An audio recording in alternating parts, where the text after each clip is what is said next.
All right, ladies and gentlemen, I think we have to briefly and reluctantly set Kevin McCarthy aside for a minute and do a much needed wellness check on George Santos, the Republican Congressman-elect and pathological liar.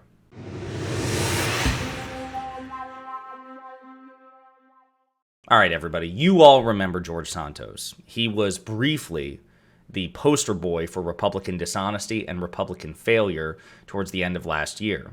It was around the holiday season, and we found out quite a bit about Santos, multiple discrepancies, multiple dishonesties, thanks to reporting from the New York Times and Axios and others about his biography, about his sexuality, about his heritage, about his education, about his philanthropy. I mean, just one after another, one lie after another, seemingly to defraud voters during the 2022 midterm election season. And again, briefly, even though his ass had never sat in the U.S. House of Representatives before, again, he was an incoming freshman congressman-elect, he was briefly one of the most famous Republicans in the country and a prolific liar. I mean, just extraordinary. I think even Donald Trump would be like, George, you are lying entirely too much in such a short time. You got to earn the right to lie as much as I do. But man, he went for it. He went for broke. And, what was interesting was he was initially touted as a Republican success story for two primary reasons.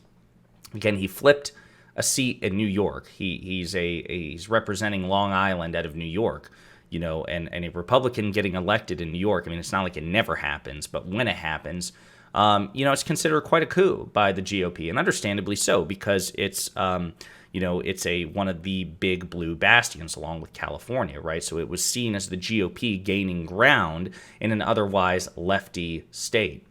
And then the second reason that Santos was touted and celebrated by the GOP is because, according to him, according to his biography, Santos is openly gay and has been basically forever.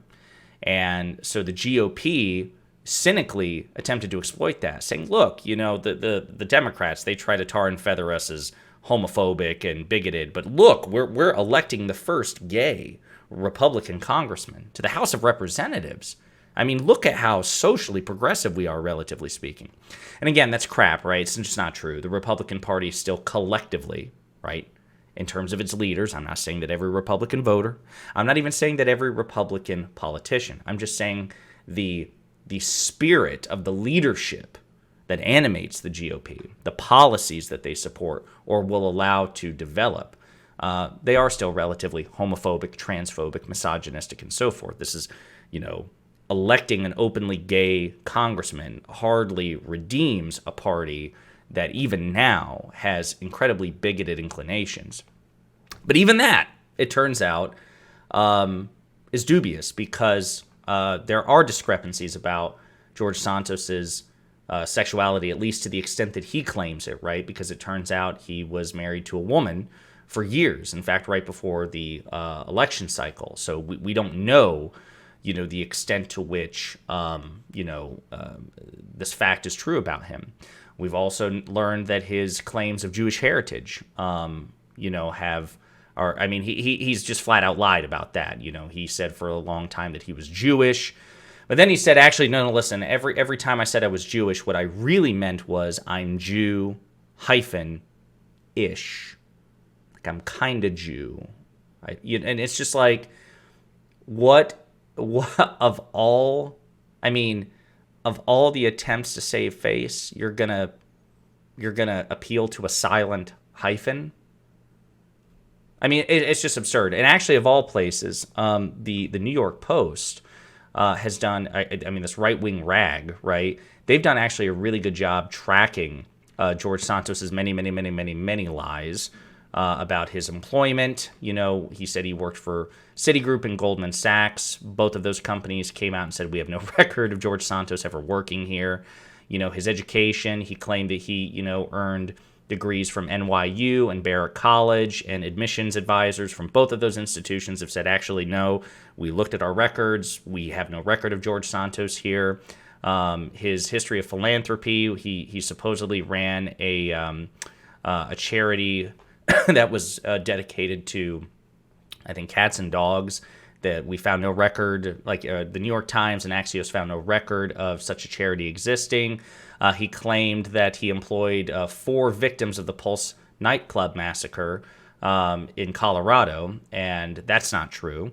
We already discussed his sexuality, where it turns out for years he was married to a woman, which doesn't mean that he wasn't gay or isn't gay now. But it certainly draws questions, especially since he never disclosed that to the public. The fact that he was at one point married to a woman. He lied about his grandparents being Holocaust survivors who fled the Nazis in Germany, when it turns out they were actually born in Brazil after the Nazis took power. Brazil, of course, famously being a different country from Germany. It's a bit of a piece of geography trivia for you all. Brazil and Germany, not the same country, separated, in fact, by an ocean. So, I mean, just one lie after another. And, of course, you're familiar with the brutal interview that he had with Tulsi Gabbard, of all people, on Tucker Carlson Tonight, of all programs. I mean, the irony is compound. It's one irony after another, one surprise after another. Tulsi Gabbard, who, of course, is not a beacon of political integrity, right? This is a woman who, 5, 6, 7 years ago styled herself as maybe not 5, 6, 7 years. Maybe it was during the second election bid.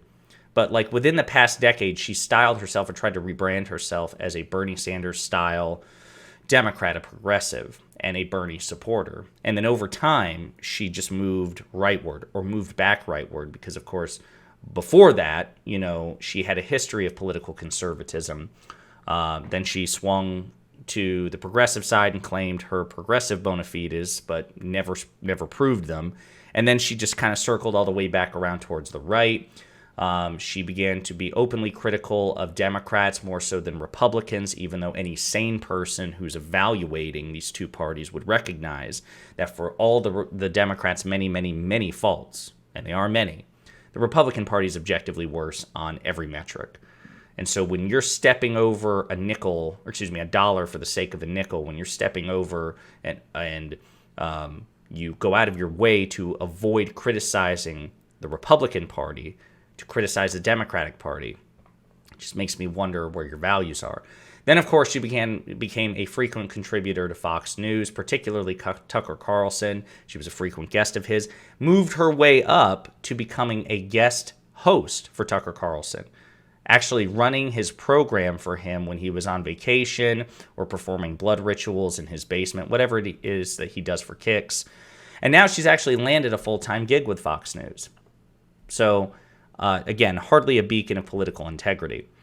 And as a matter of fact, when she grilled George Santos, she was filling in for Tucker Carlson on his show. But she did grill him. I'll give the devil her due. She did, in a vacuum, that interview was excellent because she held his feet to the fire. And it was probably the first time that a Republican has been rightly criticized for their dishonesty on Tucker Carlson's show. And of course, it's, says something that the one and only time that's ever happened, Tucker Carlson was nowhere to be found, right?